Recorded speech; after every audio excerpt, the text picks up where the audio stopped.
Hello hello दर्शन नमस्ते सबैजनालाई। म चाहिँ यहाँहरूलाई आज मेरो एउटा विशेष दिनको विशेष भिडियो यहाँहरूमा चाहिँ प्रस्तुत गर्न गइराखेको छु।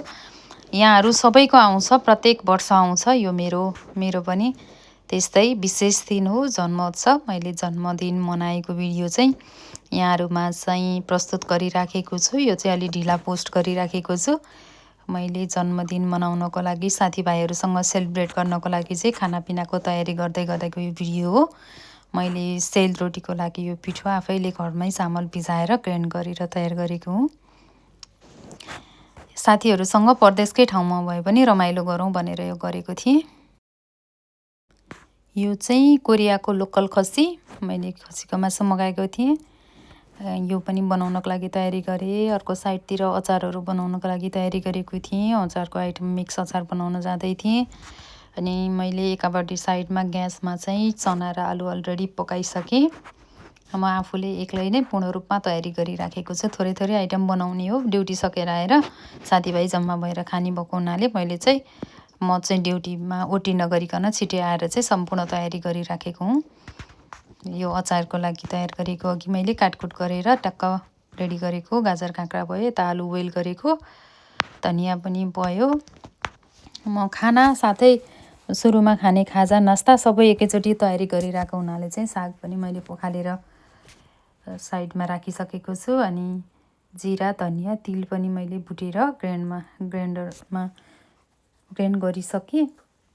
त्यसपछि म यता मासु पनि बनाउन जाँदैछु। मैले चाहिँ अब कहिले के गर्दैछु क्या, सबै आइटमहरू एकैचोटि तयार गर्दै गर्दा, एकछिन पकाउँदै गर्दा उता अचार पनि रेडी गर्दै गर्ने गरेर चाहिँ यसरी पूर्ण रूपमा तयारी गरेको थिएँ। परदेशको ठाउँमा साथीभाइहरूसँग होइन एउटा पारिवारिक वातावरण पनि सिर्जना हुन्छ होइन। सँगै एकछिन भए पनि आफ्नो कामको थकान मेट्ने एउटा चौतारी बन्छ होइन। यो चाहिँ चुकमिलो हो। मैले अचारमा चाहिँ चुकमिलो हालेको थिएँ, नेपालबाट ल्याएको चुकमिलो राखेर अचार बनाउँदा एकदमै टेस्टी हुन्छ। अनि अचारमा विशेष भनेको तेलमा मजाले मेथी पड्काएर बेसार झानेर चाहिँ झर्र झान्यौँ भने एकदमै मिठो स्मेल आउँछ होइन, टेस्टी बन्छ। मैले यसरी नै अचार पनि तयार गरेको थिएँ। मलाई चाहिँ केही गरौँ, खानपिन गरौँ, साथीभाइहरूसँग सँगै बसौँ, रमाइलो गरौँ भन्यो भने चाहिँ एकदमै जाँगर चल्छ क्या। अनि झ्यापझुप गरिहाल्न मन लाग्छ क्या, काम साँच्नै मन लाग्दैन। अनि साथीहरू आएर सँगै गरौँला बनाउँला भन्दै गर्दा पनि होइन म बनाइहाल्छु भनेर झ्यापझुप बनाउन थालेँ। अनि फेरि अब सेलको पालो आयो। मैले चाहिँ सब्जीहरू सबै थोक बनाइसकेँ, अचार सब्जी बनाइसकेँ। अनि सेल बनाउन थालेँ। मैले दुईवटै ग्यासमा ट्राई गरेको थिएँ, फेरि दुईवटै पेनमा, तर ऊ भएन क्या, अलिकति फर्काउन यताउता अप्ठ्यारो पनि भयो। अनि त्यसपछि फेरि मैले एउटा पेनमा मात्रै बनाउन थालेँ। अब थोरै त हो नि भनेर 30-40वटा बनाउन त एउटैमा नि भइहालिन्छ भनेर अनि बनाएँ। जे जस्तो भए पनि सोचे जस्तो राम्रो त भएन, किनकि हतारमा गरेको। जे भए पनि अब खानको लागि योग्य बन्यो। अनि मैले नेपाली मार्टबाट प्राउन र पापड र ढुङ्ग्री मगाएको थिएँ। अनि यो पनि मैले फ्राई गरेँ। प्राउन भनेछु मैले, मिस्टेक गरेँ। अनि यो फ्राई गरेर सम्पूर्ण तयारी गरिसकेर मैले चाहिँ अब सबै आइटमहरू साइडमा राखिरहेको छु। अब पापड पनि फ्राई गरिसकेँ। सम्पूर्ण तयारी भइसक्यो, खानापिना सबै थोक रेडी भइसक्यो। अब साथीभाइहरू आए पछाडि चाहिँ सेलिब्रेट गर्नको लागि चाहिँ म रेडी अवस्थामा थिएँ। मैले पोर्क पनि बनाइदिएको थिएँ मटन नखाने साथीभाइहरूको लागि। मैले यो अघिल्लै दिनको तयारी हो। म मेरो जन्मदिनको दिनमा चाहिँ बिहान उठेर नुहाइधुवाइ गरेर पूजापाठ गर्न थालेँ। कसलाई पो पुगेको छ र आज। तर जति दिनुभएको छ त्यसमा खुसी छौँ कि छैनौँ हामी? खुसी छौँ भने सम्झिनु भगवानको कृपा त्यही रहेछ। मलाई पुगेन, म चाहिँ दुखी भए, अरू सुखी छन् भने सम्झिनु हामी सुदामा होइन, भगवानको नामले बाँधेको रहेनछ। संसारकै धन दैलो दौलतले अर्काकै देखा सिके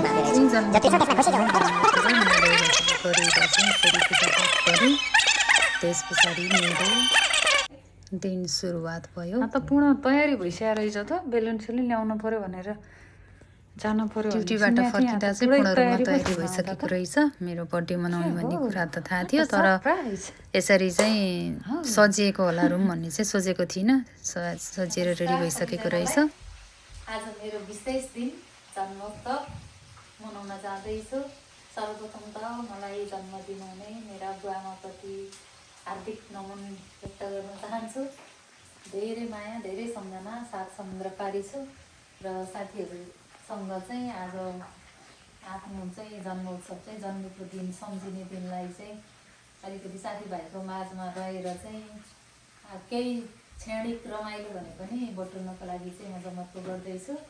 अब यहाँ तयारी भइसकेको छ, साथीहरू आउन एकछिनमा साथीभाइहरू आइपुग्छन्, त्यसपछि सेलिब्रेट गर्न जाँदैछौँ। र मलाई चाहिँ आज प्रत्यक्ष अप्रत्यक्ष रूपमा जन्मदिनको शुभकामना दिनुहुने सम्पूर्ण साथीभाइ, इष्टमित्र, आफन्तहरू लगायत सम्पूर्णलाई, टिकटकका साथीहरू लगायत सम्पूर्णलाई चाहिँ एकमुष्टमा चाहिँ मैले धन्यवाद भन्न चाहन्छु यस्तै भिडियो मार्फत। एकदम पुरानोदेखि नयाँ पनि सुन्छु।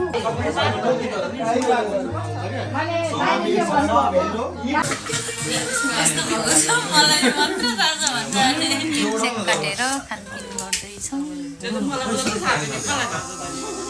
रातिको कति बज्यो? 10:30